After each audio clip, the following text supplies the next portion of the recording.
மரங்களை நடுகின்ற பொழுது மண்ணை தேர்வு செய்வது என்பது எளிமையாக ஒரு விஷயத்தை உங்களிடத்தில் சொல்கிறேன். நீங்கள் வாழுகின்ற உங்களுடைய கிராமங்களிலே, உங்களுடைய நகர பகுதியிலே இன்றிலிருந்து இதுக்கு முன்பு வரை என்ன மாதிரி மரங்கள்லாம் பக்கத்தில் வளர்ந்துருக்குன்னு பார்க்கணும். அதுதான் உங்களுக்கு பெரிய ஆராய்ச்சியே. ஒரு பகுதியில் அதிகமாக வேப்ப மரம் முளைச்சிருக்கு, ஒரு பகுதியில் புங்க மரம் நிறைய இருக்குது. நட்ட மரமாக பறவைகள் போட்ட எச்சமா, இது ரெண்டுத்தையும் நீங்கள் பார்த்துட்டு அங்கே என்ன மரம் வேணாலும் நட்டுக்கலாம். ஈரப்பதம் அதிகமாக இருந்தால், நஞ்ச நிலமாக இருந்தால், தண்ணீர் தேங்குச்சுன்னா நான் சொன்ன மாதிரி பூவரசு, மகாகனி, ஆப்பிரிக்கன் மகாகனி, இது போன்ற மரங்கள், மூங்கில், இது போன்ற மரங்கள் நட்டுக்கலாம்.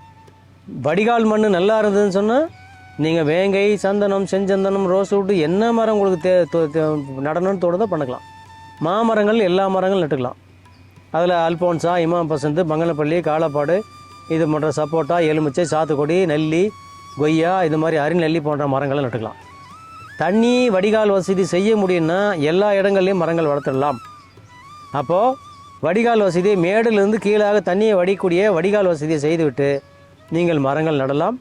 தண்ணீர் அதிகமாக தேங்குகிற இடத்தில் வேறு தேவையில்லாத மரங்களை நடுவதை தவிர்த்து ஈரத்தை தாங்கக்கூடிய மரங்களை நடுவது நல்லது. அதற்கு முன்பாக உங்கள் பகுதியில் என்ன மாதிரி மரங்கள்லாம் வளர்ந்துருக்குதுன்னு பார்த்துட்டா உங்களுக்கு ஒரு நல்ல முடிவு கிடச்சிரும்.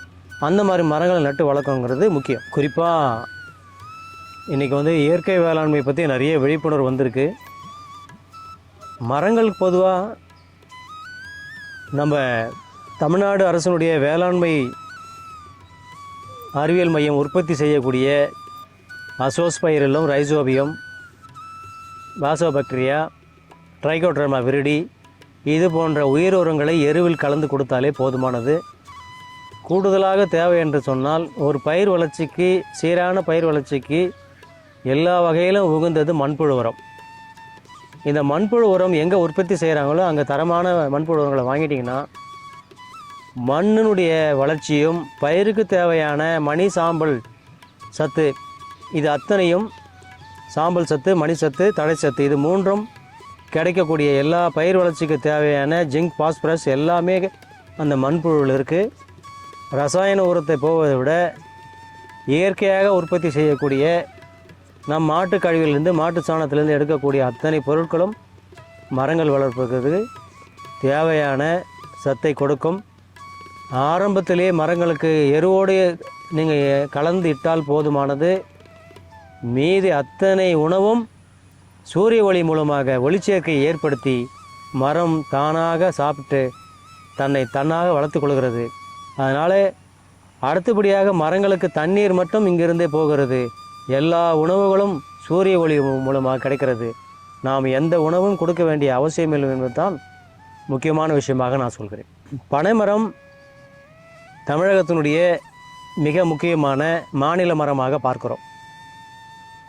ஆனால் 2006க்கு பிறகு பனைமரம் பெருமளவிலே வெட்டப்பட்டது. நில வணிகம் என்கிற பெயரிலே பனைமரங்களை வெட்டி வீழ்த்தப்பட்டதை பார்த்தோம், அதிர்ச்சி அடைந்தோம். ஆனால் அந்த மரங்களை பாதுகாக்கப்பட்ட மரங்கள் பட்டியலை கொண்டு வருவதற்கு நாம் எடுத்த முயற்சியும் அரசு எந்த அளவிலே அது செவி சாய்க்காமல் இருந்ததும் மிகப்பெரிய வருத்தமாக இருந்தது. இந்த ஆண்டு வேளாண் தனி நிதிநிலை அறிக்கையில் தமிழக முதல்வர் பனைமரங்களை வெட்டக்கூடாது, கட்டாயம் வெட்ட வேண்டும் என்ற அந்த தேவைப்பட்டால் மாவட்ட ஆட்சியருடைய அனுமதி தேவை என்ப ஒரு உத்தரவு வந்த பிறகு கூட பனைமரங்கள் வெட்டப்படுகிறது என்பது மிகப்பெரிய வருத்தம். பனைமரங்கள் அழிவதனால் என்ன நடக்கும் என்பதை நான் ஒரு சில விஷயங்களை உங்களிடத்திலே பதிவு செய்ய வேண்டுகிறேன். பனைமரத்திலிருந்து கிடைக்கக்கூடிய பனங்கற்கண்டு, பனவெல்லம், பதநீர், பனங்கிழங்கு, பனநுங்கு, இது எல்லாம் மிகப்பெரிய விலை மருத்துவ குணம் இருக்கிறது. சென்னையிலிருந்து கன்னியாகுமரி வரை ஒரு மாதத்திற்கு 10 லட்சம் ரூபாய்க்கு இன்றைக்கி தினக்கூலி விவசாயிகள் அத்தனை பேரும் பனங்கிழங்கும் பனநுங்கும் விற்கிறார்கள். பனங்கற்கண்டும் பன வெல்லமும் எந்த தொழிற்சாலையிலும் உற்பத்தி செய்ய முடியாது. ஏனென்று சொன்னால் இன்றைக்கி சித்த மருத்துவத்திலே மிக முக்கியமான மருந்தாக பனவெல்லமும் பனங்கற்கண்டும் பயன்பட்டு வருகிறது. இன்றைக்கு இந்தியாவிலே அதிகப்படியான பனைமரங்கள் தமிழகத்தில் தான் இருக்கிறது. அதனால்தான் இப்பொழுது இருக்கிற இளைஞர்கள் எல்லாம் விழிப்புணர்வாக பனைமரங்களை நட்டு வருகிறார்கள். பனைமரத்தினுடைய கூடுதலான தகவல், பனைமரங்கள் குறைஞ்சபட்சம் 10-12 ஆண்டுகளுக்கு மேல் தான் காய்க்கிறது. அதனால் ஒரு தலைமுறை பனைமரம் நட்டால் அடுத்த தலைமுறைக்கு தான் போய் சேருகிறது. அந்த வகையிலே யாழ்ப்பாண பனை விதைகளை இன்று எல்லாம் தமிழகம் முழுவதும் நட்டு வருகிறோம். பனைமரங்களை பாதுகாக்கப்பட வேண்டும். எப்படி சந்தனம், செஞ்சந்தனம், ரோஸ்வுட் போன்ற மரங்கள் தமிழகத்தினுடைய வனத்துறை சட்டத்தில் பாதுகாக்கப்பட்ட மரம் பட்டியலில் வருகிறதோ, அதே போல் இந்த மரத்தையும் பாதுகாக்கப்பட்ட மரமாக இருக்க வேண்டும். தனியார் நிலங்களிலும் இந்த மரத்தை வெட்டக்கூடாது என்கிற உத்தரவு வர வேண்டும். அப்படி வந்தால்தான் பனையை காப்பாற்ற முடியும். பனைமரங்கள் தான் நேரடியாக தண்ணீரை நிலத்திற்கு கொண்டு கீழே மரத்தினுடைய உயரத்துக்கு ஏற்ற வேரை அமைக்கக்கூடிய மரம் பனைமரம். பனைமரத்துக்கு கீழே, ஒவ்வொரு பனைமரத்துக்கு கீழேவும் ஒரு குளம் இருக்கிறது என்பதை எல்லோரும் தெரிந்து கொள்ளுங்கள்.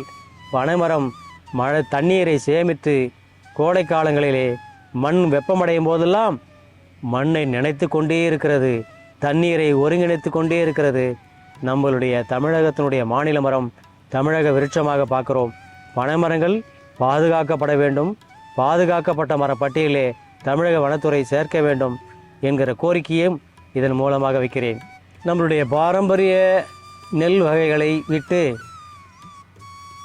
30-35 ஆண்டுகாலமாக குறைந்த நாட்களிலே விளையக்கூடிய 90 நாட்கள் வரையக்கூடிய நெல் ரகங்களை அரசு ஊக்குவித்து அதை விவசாயிகளும் பெரும் அளவிலே நெல் வயலிலே போட்டதனால் அந்த மண் மலடாக இருக்கிறது. பாரம்பரிய நெல் வகைகளான மாப்பிள்ளை சம்பா, கருங்குருவை, பூங்காறு, இலப்புப்பு சம்பா, தங்க சம்பா, செங்கல்பட்டு சிறுமணி இப்படி போன்ற பல நூறுக்கும் மேற்பட்ட அரிய வகை நெல் வகைகளை நாம் விட்டதனாலே நாம் மண் 120 நாளிலிருந்து 150 நாள் வரை வாழக்கூடிய நெல்களை சார்ந்து வாழ்ந்திருக்கிறது. குறுகிய கால நெல்களை விளைய வைக்க வேண்டும் சொன்னதனால்தான் இன்றைக்கு ரசாயனம் பெரும் அளவிலே தேவைப்பட்டது. நாம் முன்னோர்கள் அதை செய்யவில்லை. அந்த பாரம்பரிய நெல் வகைகளை மீண்டும் ஐயா நெல் ஜெயராமன் போன்றவர்கள் மீட்டெடுத்து இந்த மண்ணுக்கு கொடுத்திருக்கிறார்கள்.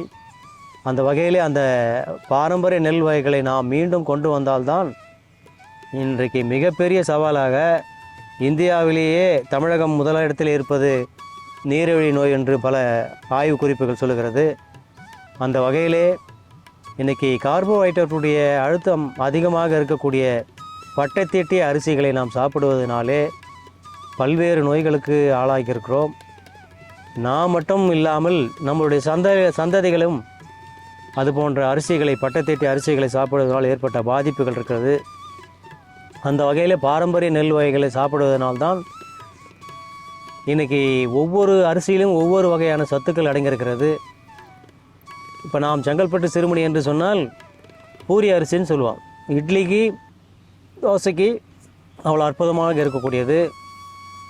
சாதம் சாப்பிட்டுட்டு பழைய சோறு சாப்பிட்டோம்னா அவ்வளோ சுவையாக இருக்கும், அவ்வளோ ருசியாக இருக்கும். அந்த தண்ணியை குடித்தாலே அவ்வளோ சத்து உள்ளதாக இருக்கும். இப்போ பார்த்திங்கன்னா மேலை நாடுகளில் உங்களுக்கெல்லாம் தெரியும், நிறைய ஊடகங்களில் பார்க்குறோம். பழைய சோறுக்கு அவ்வளோ விலை. நம்ம தமிழ்நாட்டு நம்ம இந்திய மதிப்புக்கு 2500 ரூபாய்க்கு மேலே ஒரு மண்கொடுவில் பழையது விற்கிறாங்க. அப்போது நம்ம எதெல்லாம் விட்டுட்டோமோ அதை இன்னொருத்தங்க எடுத்துட்டாங்க. இந்தியா முழுக்க இல்லை, உலக நாடுகள் பூரா எல்லாம் இயற்கையை நோக்கி போயிட்டுருக்கு. நல்ல சாப்பாட்டை சாப்பிட்டா தான் நம்ம வாழ முடியுங்கிறது எல்லாம் விழிப்புணர்வு ஏற்படுத்திக்கிட்டாங்க. ஆனால் தமிழ்நாட்டில் மட்டும் ஏன் அந்த விழிப்புணர்வு வரமாட்டேங்கிறது தான் முக்கியம். உங்களை எல்லாம் நம்ம கேட்குறது என்னென்னா, எல்லாரும் நான் புரட்சி பண்ணுங்க, என்னென்னா பண்ணிக்கங்க. குறைஞ்சபட்சம் குறைஞ்சது ஒரு 50 சென்டிலிருந்து 1 ஏக்கர் நெல் சாகுபடி பண்ணி இயற்கையாக சாப்பிடுங்க. சொந்த பந்தத்துக்கு கொடுங்க, நட்பு வட்டாரத்துக்கு கொடுங்க. இப்படி கொடுக்கும்போது தான் படிப்படியாக நம்ம கொண்டாட முடியும். இனி வருங்காலத்தில் ரசாயனத்தை முற்றிலுமாக ஒழிக்கக்கூடிய காலகட்டம் நெருங்கிட்டுருக்கோம். இயற்கை வேளாண்மை தான் வரப்போகுது. பாரம்பரியத்தை மீட்டெடுக்க போகிறோம். அந்த வகையில் எல்லாரும் ஒரு தனி மனித ஆரோக்கியம் வேணும்னா நம்ம உணவே மருந்துங்கிறதுக்கு முக்கியமான ஒரு இடத்துல பார்க்குறோம். அந்த வகையில் பாரம்பரியத்தை மீட்டெடுப்போம், இயற்கை வேளாண்மை செய்வோம், நஞ்சில்லாமல் உணவை வர சந்ததி கொடுப்போம். நல்ல காற்று, மாசில்லா காற்று, நஞ்சில்லாத உணவு, நல்ல குடிநீரை கொடுப்போம் என கேட்டுக்கொள்கிறேன். நன்றி, வணக்கம்.